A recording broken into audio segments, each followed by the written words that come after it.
નરોડા અમરનાથ એસ્ટેટમાં અમદાવાદમાં આગ લાગી છે। અગરબત્તીના કારખાનામાં આ આગ લાગી છે। જેસલ પ્રોડક્ટ નામની કંપનીમાં આગ લાગી। ફાયર વિભાગની 10થી વધુ ટીમે આગ પર કાબૂ મેળવ્યો છે।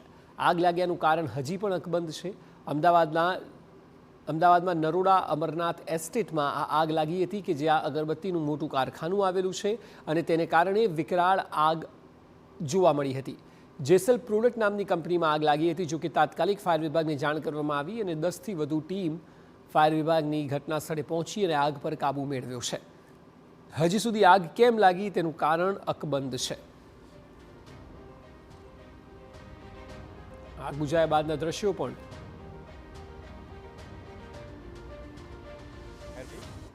તો ગાડીઓથી આપણે ફાયર ફાઇટિંગ ચાલુ કરી। ટોટલ 7 ગાડીઓથી ફાયર ફાઇટિંગ થઈ। રાત્રિ દરમિયાન લગભગ 5 કલાકમાં આગ ઓલવાઈ ગઈ હતી।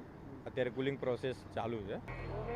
અમદાવાદના નરોડા વિસ્તારમાં આવેલા અગરબત્તીનું જે રો મટીરિયલનું જે ગોડાઉન છે ત્યાં આગ લાગવાનો બનાવ બન્યો હતો। હું મારી બાજુના દ્રશ્યો આપને બતાવવા માગીશ કે જે રીતે ગઈકાલે મોડી રાત્રે અહીં આગનો બનાવ બન્યો હતો। 7થી વધુ ફાયર ફાઇટરો છે તે પહોંચ્યા હતા અને 5થી 6 કલાકની અંદર આગ પર છે તે કાબૂ મેળવવામાં આવ્યો હતો। જે રીતે આપ દ્રશ્યોમાં જોઈ શકો છો કે અત્યારે ત્યાં કુલિંગની પ્રક્રિયા ચાલુ છે।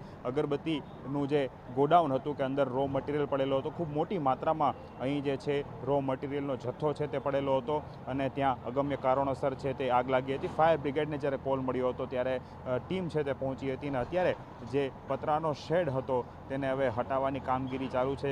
જ્યારે આગનો બનાવ બન્યો હતો ત્યારબાદ પણ આ પતરાનો શેડ છે તાત્કાલિક તોડી પાડવામાં આવ્યો હતો અને હવે અહીં કુલિંગની પ્રક્રિયા છે તે ચાલી રહી છે। મહત્વનું છે કે જે રીતે આગ બુઝાવવા માટે 4થી 5 કલાક જેટલો સમય લાગ્યો હતો અને 6થી 7 જેટલી જે ફાયરની ગાડીઓ છે તેના દ્વારા આ આગ બુઝાવવાની પ્રક્રિયા કરવામાં આવી હતી અને અત્યારે આ આગ પર છે સંપૂર્ણ રીતે કાબૂ મેળવાઈ ચૂક્યો છે। કેમેરા પર્સન હિરેન સાથે હરીન માત્રાવાડિયા, TV9 અમદાવાદ।